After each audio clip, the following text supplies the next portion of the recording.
આગળનો પ્રશ્ન છે ગવર્મેન્ટ ઓફ ઇન્ડિયા એક્ટ 1935ની અંદરથી પૂછેલો છે. ગવર્મેન્ટ ઓફ ઇન્ડિયા એક્ટ 1935નો જે એક્ટ હતો એના સંબંધિત બે વિધાન આપેલા છે. પહેલાં એવું કીધેલું છે કે 1935ના એક્ટ અંતર્ગત ઓલ ઇન્ડિયા ફેડરેશન બનાવવાની વાત કરેલી હતી. All India federation. અને આ જે ઓલ ઇન્ડિયા ફેડરેશન જે છે એ કઈ રીતે બનાવવામાં આવશે તો કે union of British Indian પ્રોવિન્સીસ and princely state, એટલે કે બ્રિટિશ સરકારની હકુમત અંતર્ગતના જે રાજ્યો હતા એ અને પ્રિન્સલી સ્ટેટ્સ એટલે કે જે આપણા રાજા રજવાડાઓ હતા એ બંનેને ભેગા કરી અને ઓલ ઇન્ડિયા ફેડરેશન જે છે એ બનાવવામાં આવશે. આ વાત બિલકુલ એટલે બિલકુલ સાચી છે.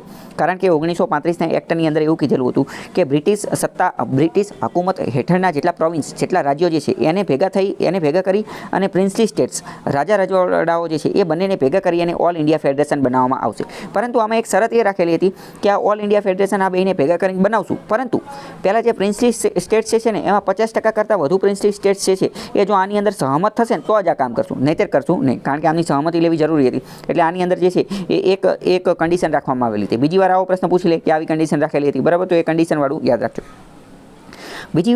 બીજું વિધાન છે કે ડિફેન્સ અને ફોરેન અફેર્સ જે છે એ ફેડરલ લેજિસ્લેટર અંતર્ગત રાખવામાં આવેલા હતા. એટલે કે ફેડરલ ટૂંકમાં કેન્દ્ર યાદીવાળી વસ્તુ છે. કેન્દ્ર અંતર્ગત ફેડરલ અંતર્ગત રાખવામાં આવેલા હતા. તો આ વાત બિલકુલ જે છે એ ખોટી છે. કારણ કે ડિફેન્સ અને ફોરેન જે છે ને આ બંને વસ્તુ એ વાયસરોયે પોતાની પાસે રાખેલા હતા.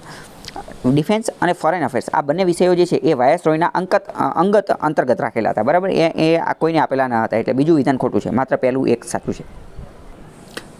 બાકી વાત કરીએ તો ગવર્મેન્ટ ઓફ ઇન્ડિયા એક્ટ 1935 ઉપર મેં અલગ જ ડેડિકેટેડ વિડીયો બનાવેલો છે. બંધારણ ઉપર મેં આખી એક સિરીઝ ચલાવેલી છે, તો એ તમે જોઈ લેજો એટલે તમને ખ્યાલ આવી જાય કે આખો મુદ્દો શું છે.